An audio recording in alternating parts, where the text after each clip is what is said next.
They never expected me to show up that day. Actually, my whole family had probably hoped I wouldn't. My presence had always been treated like an inconvenience, a living reminder of everything they preferred to ignore. But I went anyway. The attorney's conference room was already crowded when I arrived. Cousins, uncles, my older sister and her husband. Everyone dressed as if they were attending a cocktail party instead of a will reading. No one looked sad. They looked excited. After all, my grandfather had left behind a fortune with more zeros than any of them could truly comprehend. $35 million. They'd talked about it for years, as if the money already belonged to them, as if it were their birthright, some guaranteed prize reserved for the important members of the family. I, of course, was never part of that category. When I walked into the room, I felt the shift instantly, the surprise, followed by soft, mocking laughter. My sister, Bianca, leaned toward her husband and said loud enough for everyone to hear. She actually came. How cute, thinking she has anything to gain from being here. The small burst of laughter that spread across the table was sharp, cold, and for a moment, I considered turning around and leaving. But that moment passed. I took a seat at the far end of the table. No one bothered to greet me. Bianca flipped her perfect blonde hair, glancing at me as if I were a stain on the carpet. "I don't even know why they called you," she murmured. "Grandpa would never leave anything meaningful to you." I didn't answer. My silence had always been mistaken for weakness, when, in truth, it was the only thing that kept me from becoming like them. The lawyer entered then. A serious man with graying hair and folders stacked neatly in his arms. "Good morning, everyone. Thank you for coming." No one responded. They were far too busy imagining their new cars, new houses, new lives, all funded by the Harrington millions. I just wanted it to be over. The lawyer opened his folder, cleared his throat, and began reading. Mr. Henry Harrington left very clear instructions regarding this will. Everyone leaned forward, except me. Several smaller gifts are to be distributed to certain family members. Bianca squeezed her husband's hand, nearly trembling with anticipation. To his granddaughter, Bianca, he leaves $25,000. Her smile vanished so fast the room froze with it. "Excuse me, how much?" she asked. $25,000, he repeated calmly. A cousin tried to stifle a laugh, not out of cruelty, but sheer shock. Bianca, the golden child, receiving such a tiny amount? It made no sense. The lawyer continued. To his grandson, Paolo, $10,000. Paolo scoffed, insulted. To his daughter, Helena, $15,000. My aunt's jaw dropped, and so it went. Small sums, nothing close to the fortune they expected, nothing close to $35 million. The room changed then. Excitement turned to confusion, then irritation, then fear. Finally, the lawyer turned a page, adjusted his glasses, and said, "And now, regarding the remainder of the estate, approximately $35 million. The room went utterly still. Bianca lifted her chin again, trying to recover her previous confidence. "Well," she said, "let's get to the important part." The attorney paused, looked around the room. Then, he looked directly at me. "Miss Elisa," he said, my name slicing through the silence, "would you come forward, please?" My breath caught. Bianca's eyes widened. Why her? She shouldn't be up there. What is happening? Voices tumbled over each other, but I rose anyway. My legs trembled, but I walked to the center of the table. Each step felt unreal, as if I were stepping into a life they'd spent years telling me I didn't deserve. The lawyer inhaled. Mr. Harrington left an explicit directive regarding his remaining fortune. Bianca smiled, brittle and tense. Great. Read it. He did. I hereby leave the entirety of my remaining estate, valued at approximately $35 million, to my granddaughter, Elisa Martins, for reasons detailed in the accompanying letter. What followed wasn't silence. It was collapse. Collapsed expectations, collapsed pride, collapsed certainty. Bianca laughed. A high, hysterical, disbelieving sound. Sorry, what? That has to be a mistake. It's not a mistake, the lawyer said. Chaos erupted. She never did anything for him. This is ridiculous. I was always there. He was not in his right mind. This doesn't make sense. Bianca shot to her feet so fast her chair toppled behind her. He loved me most. Why would he choose her? The lawyer lifted another paper. He left a letter. He requested it be read aloud. Bianca crossed her arms, breathing hard. Fine. Let's hear whatever nonsense he wrote. I wanted to disappear, but it was too late. The lawyer began reading. To my grandchildren who believed I didn't see their intentions, I saw all of them. And for this reason, I leave small sums, so they may learn that wealth without humility becomes weakness. The room froze. I saw Bianca's chest rise and fall, sharp and uneven. To those who were present only when it benefited them, I leave my absence. My aunt turned away. Paolo clenched his jaw. Then came the part that made my hands go cold. And I leave the remainder of my fortune to Elisa, the only one who never asked me for anything, the only one who visited when no one else showed up, the only one who listened, even when I had nothing to give. My throat tightened. The lawyer continued. She saw the man before the money, and the grandfather before the wealth. So I want her to be free, to live the life she dreamed of, without depending on the approval of those who never truly saw her. Bianca let out a strangled gasp, part heartbreak, part wounded pride. The attorney ended. And thus I conclude my will, with love, Henry. When he lowered the page, no one moved. Bianca was the first to break. She laughed, then she cried, then she screamed. This is insane. She isn't even real family. Everyone knows that. She pointed at me as if I were an intruder. I didn't answer. Not because I was weak, but because, for the first time, I didn't need to. $35 million had spoken for me. And of all the arrogant smiles I saw when I walked in, none of them survived. Bianca's scream echoed off the conference room walls, sharp enough to rattle the glass water pitcher in the center of the table. She is nothing, she shouted, pointing at me as if she could erase me with her finger. She was never close to him. She didn't even visit him until... That's enough, the lawyer said firmly. But Bianca wasn't done. She whirled toward my parents, her face flushed, tears streaking her mascara. Say something. Tell him this is wrong. Mom looked sick. Dad stared down at the table as if the wood grains suddenly fascinated him. They didn't defend me. They didn't defend her. They didn't defend anyone.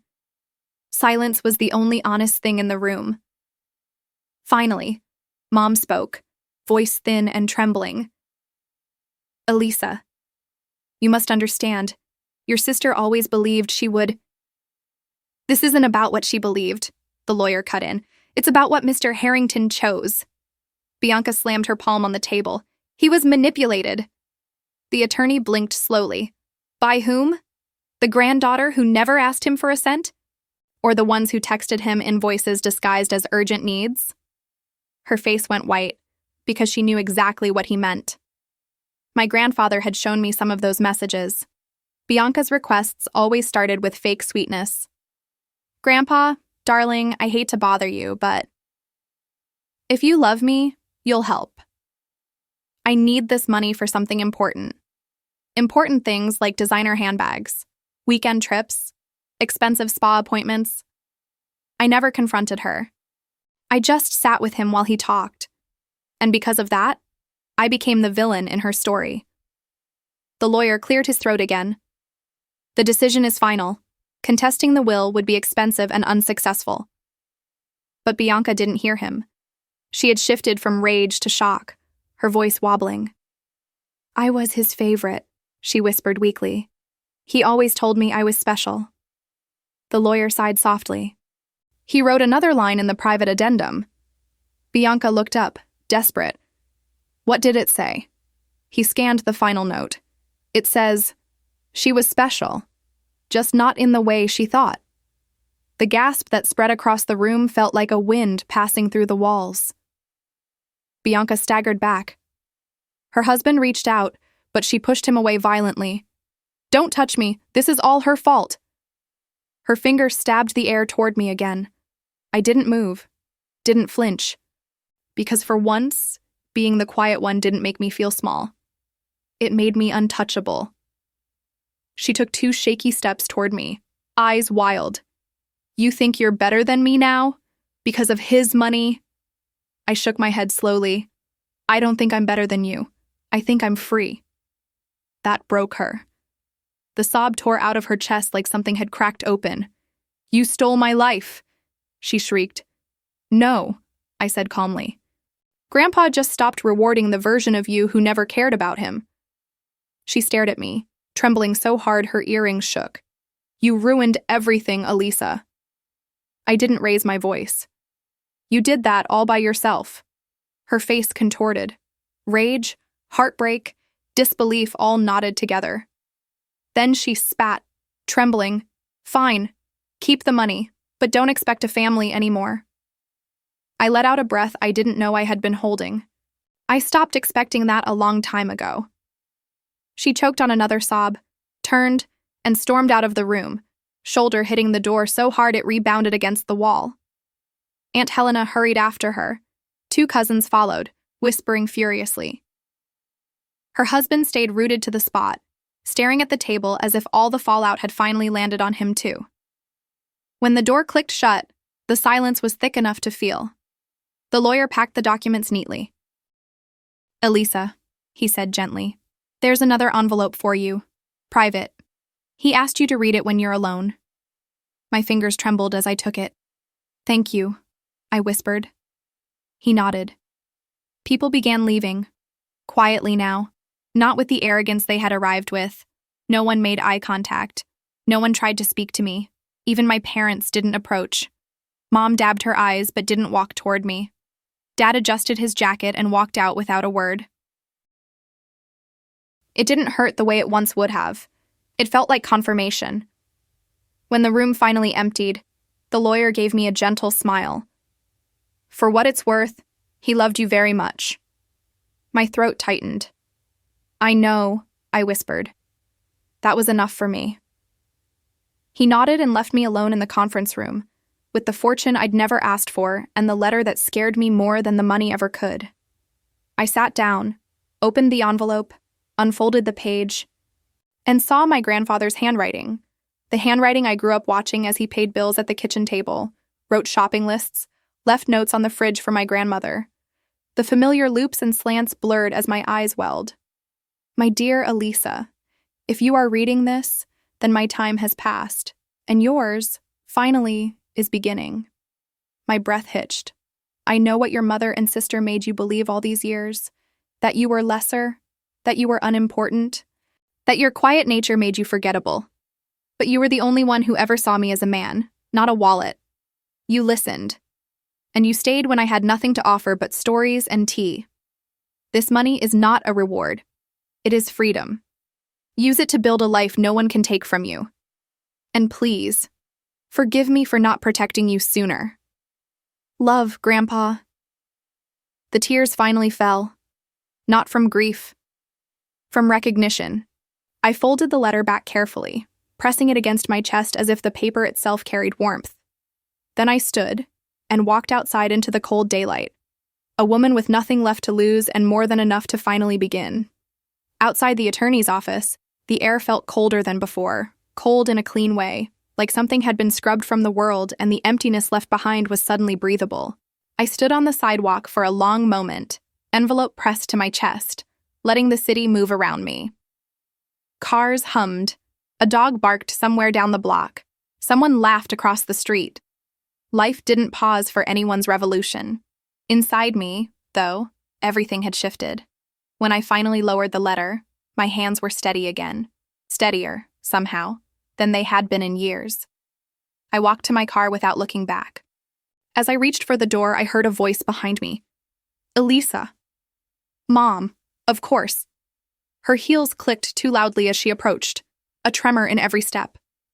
When I turned, she was trying to arrange her face into something soft, something maternal, but the edges were too sharp. She looked like a woman trying to negotiate with a mirror she couldn't control. "I want to talk," she said. I nodded once. "Go ahead." She hesitated. Maybe she expected me to crumble, to fill the silence for her like I always had. "Elisa," she began again, "this whole situation, it's unfair." "To who?" I asked calmly. Her mouth tightened. "Well, to everyone, your sister especially. You know she's always depended on your grandfather. He helped her so much, and she's very emotional right now. We all are." "That's not the same as unfair," I said. Mom's eyebrows pinched. "Are you going to keep all that money?" The question hit like a slap, though she said it softly, almost gently, the way lightning can illuminate a room without warning. "Why wouldn't I?" I asked, my voice steady. "Well," she shifted uncomfortably. "Because your sister needs it more. She has a house, responsibilities, plans." "And I don't?" I asked. "That's not what I meant." But it was exactly what she meant. It always had been. She took a slow breath. "Elisa, honey, wouldn't it be kinder to share?" I let the words settle. Heavy, familiar, poison wrapped in softness. "Share," I repeated, meaning give most of it to Bianca. Mom flinched, but didn't deny it. I almost laughed, not because it was funny, because it was predictable. "Mom," I said quietly, "you never defended me. Not once. Not when Bianca humiliated me. Not when she lied about me. Not when she treated me like someone who didn't matter. And even now, after everything, you're not worried about me. You're worried about her losing a life she didn't earn." My mother's eyes glistened. "That's not fair," she whispered. "No," I said softly. "It's finally fair. For the first time in my entire life." She opened her mouth, then closed it again. Her face folded inward. Confusion, shock, something like grief. "This isn't you," she said. "You're being cold." I shook my head. "This is me. This is the version of me who stopped apologizing for existing." She stared at me for a long, trembling moment, like she was seeing me for the first time but didn't recognize the woman in front of her. "Elisa, if you do this, your sister may never forgive you." My voice didn't waver. "She didn't forgive me for being alive. I think I'll survive her disappointment." The wind lifted a strand of my hair. I tucked it back, feeling strangely calm. Dad stepped out of the building then, watching us from a distance. He didn't approach. He just stood there, looking older than I'd ever seen him, like the truth had added years to his shoulders overnight. Mom swallowed hard. "We're having a family dinner tonight," she said finally, though her voice faltered. "Will you come?" "No," I said gently. She blinked. "But we need to talk about—" "I'm done talking circles around them," I said. "And around you." She looked down, her breath catching. "Elisa, please, don't walk away." But she wasn't talking to me. She was talking to the version of me she controlled. The quiet one, the accommodating one, the invisible one. And that woman was gone. "I'm not walking away," I said. "I'm just not walking toward you anymore." Mom's lips parted, shock, maybe pain. But before she could respond, I opened my car door. "Elisa, goodbye, Mom." I got in, started the engine, and pulled away from the curb. She didn't chase the car. She just stood there watching, hands clasped to her chest as if holding herself together. I didn't look back. I didn't go home immediately. I drove, block after block, letting the city pass by in blurs of color and sound. My grandfather's letter sat on the passenger seat, humming in the quiet space between breaths. After a while, I found myself pulling into the parking lot of the little park he loved, the place where he fed ducks and argued with squirrels and once fell into the pond because he wanted to check the temperature, which was a lie we both pretended to believe. I walked to the bench where we used to sit. The world felt different now, quieter, but not empty, like something had finally stopped chasing me. I unfolded the letter again, reading the lines until my chest ached. Freedom. He wanted that for me, not wealth, not power. Freedom. I didn't know how long I sat there before my phone buzzed. Bianca? Of course. The preview text was just 3 words. You ruined everything. I stared at the screen, then locked it. No reply. Not today. Maybe not ever. I leaned back on the bench, closed my eyes, and breathed deeply. For the first time in years, the world was still moving, but for once, it was moving around me, not over me. The sun had shifted by the time I finally left the park, lower, softer, brushing everything in the kind of gold that makes the world feel gentler than it really is. I walked back to my car slowly, as if rushing might break the thin layer of peace beginning to settle over me. When I pulled onto the road, my phone buzzed again. Another message from Bianca, then another, then 3 more.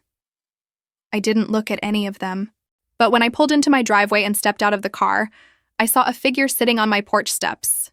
Bianca. Of course. Her knees were drawn up to her chest, arms wrapped around them. Her hair, usually sleek and styled, hung in loose, uneven waves around her face. Even from a distance, I could tell she'd been crying, the kind of crying that leaves uneven patches on the skin, the kind you can't hide with powder or lighting. When she heard my steps, she stood quickly, wiping at her face with the back of her hand like a child caught in the middle of something she didn't want to admit. Elisa, she said, voice trembling. I didn't move closer. I didn't move away. Why are you here? I asked. She swallowed hard. Because... Her voice cracked, and she started again. Because everything is falling apart. A strange, quiet sadness passed through me. Not pity, not satisfaction, but recognition. The kind of recognition you feel when someone who always stood above you suddenly looks human. She took a shaky breath. I lost the company car. The board is meeting tomorrow. They want answers about the contract numbers I gave them last quarter. And Mom keeps calling me every 5 minutes. And Dad won't talk to me at all. And... Bianca, I said softly. She froze. You didn't come here to tell me about your day. What do you want? Her eyes filled again. But this time, the tears didn't look manipulative. They looked terrified. I want you to fix it, she whispered. There it was. The old script. The familiar role. I shook my head. No. Her face twisted in disbelief. No. What do you mean? No. You always help. You always fix things. That's who you are. Not anymore. She stared at me like I'd just spoken in a language she never learned. Elisa, she said, stepping closer. Please. Please. You know how Mom gets when she's stressed. She blames me for everything. And Dad, he said he's disappointed in me. He's never said that before. That sounds hard, I said quietly. And it was true. It was hard, but that wasn't my burden. Bianca exhaled shakily, frustration replacing her fear. You don't get it, she snapped.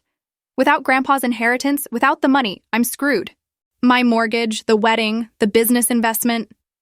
The business you started using Grandpa's money without telling him? I asked. She flinched. That was supposed to be temporary, she whispered. I thought I would have years to make it back. I thought you'd never... She cut herself off, pressing her lips together. You thought I'd never matter. I finished for her. Silence. Dense. Inevitable. She let out a breath that broke mid-exhale. Elisa, why did he leave it all to you? I held her gaze. Because he saw me. The words came out gently, but they landed like truth, dropped into a still lake, rippling, undeniable. Bianca wrapped her arms tighter around herself. So what now? She whispered. You just get everything. And I'm left with nothing. No, I said. Hope flickered in her eyes. I'm left with his love, his memories, his trust. Then I added, you're left with the choices you made. The hope vanished. Elisa, her voice was small, frayed. I know I treated you badly. I know I acted like you didn't matter. But you can't just abandon me now. I stepped closer. Not out of softness, but clarity. I'm not abandoning you, I said. I'm just not sacrificing myself for you anymore. Her face crumpled. I don't know how to do this alone. You'll have to learn, I whispered. I did. Her eyes widened, but she didn't answer. The truth had finally reached her. I walked past her toward the door, my keys in my hand. But before I could unlock it, I felt her fingers wrap around my arm. Desperate. Please, she said again, voice cracking. Please, Elisa, don't leave me like this. I gently pulled my arm free. I'm not leaving you, I said, but I'm not saving you. She looked shattered, fragile in a way I'd never seen before. Then, in a whisper barely audible, Am I a bad person? I turned. No, I said softly. You're someone who finally ran out of people to use, and now you get to decide who you'll be next. She let out a sound, half sob, half exhale. Will you forgive me? Someday, I said honestly. But forgiveness isn't a doorway back into my life. It's a boundary. She nodded slowly, defeated, exhausted. Then she whispered, I miss having a sister. I swallowed hard. So do I. She stepped back, and I opened the door. Before walking inside, I looked at her one last time. You can message me when you've taken accountability, I said gently. Not before. She nodded once, wiped her face with her sleeve, and walked down the steps, slower than she ever had, as if the world felt heavier now that she had to carry her own weight. I closed the door quietly behind me. Inside, the silence felt like air finally cleared, not lonely. Not cold, clean, earned, a beginning instead of an ending. I stood inside my house for a long moment after the door closed, my hand still resting on the doorknob, my heartbeat still echoing faintly in my ears. Outside, I could hear Bianca's footsteps slowly fade down the walkway, not stomping, not performative, just tired. The sound of someone who'd finally run out of excuses to hide behind. I walked to the living room and sat on the edge of the couch, letting the stillness settle around me. For years, silence had felt like something heavy, like punishment, like exclusion. But tonight, it felt different. It felt like space, like room to exist. A soft breeze slipped through the open window, carrying the scent of early evening and the faint hum of distant traffic. The world was continuing, unconcerned by the unraveling and rebuilding happening in one small house. My phone buzzed on the coffee table. One message. From Dad. Proud of you, really. I stared at the words for a moment that stretched longer than it should have. He had never said anything like that to me. Not as a child, not as an adult, not even when I worked twice as hard to be seen half as much. But now, he saw me. Maybe for the first time. And somehow, that simple sentence, quiet, unpolished, felt like closure. Not for all the years I lost trying to earn a place in my own family. Not for all the times my voice was talked over, dismissed, or treated like background noise. But closure for the role they'd cast me in. The invisible daughter, the dependable one, the fixer, the shadow. I wasn't any of those things anymore. I picked up my phone, typed a short reply. Thank you, and set it back down. Outside, the sky shifted to a deep violet, the kind that signals the day is ending, but something else is quietly beginning. I leaned back on the couch, closed my eyes, and exhaled. A long, steady breath that didn't carry fear, or resentment, or bitterness. Just release. Bianca would have to face her consequences. Mom would have to face her reflection. Dad would have to face the years he wasn't present. But I would finally get to face a future that belonged to me, a life where my worth wasn't measured by how much I tolerated, a life where I wasn't an accessory to someone else's spotlight, a life where peace wasn't conditional, a life chosen, not inherited, not assigned, chosen. And as the last light faded from the sky, I whispered something into the quiet room. Something small, something soft, something true. I'm done being invisible. And for the first time in my life, I knew the world would hear me.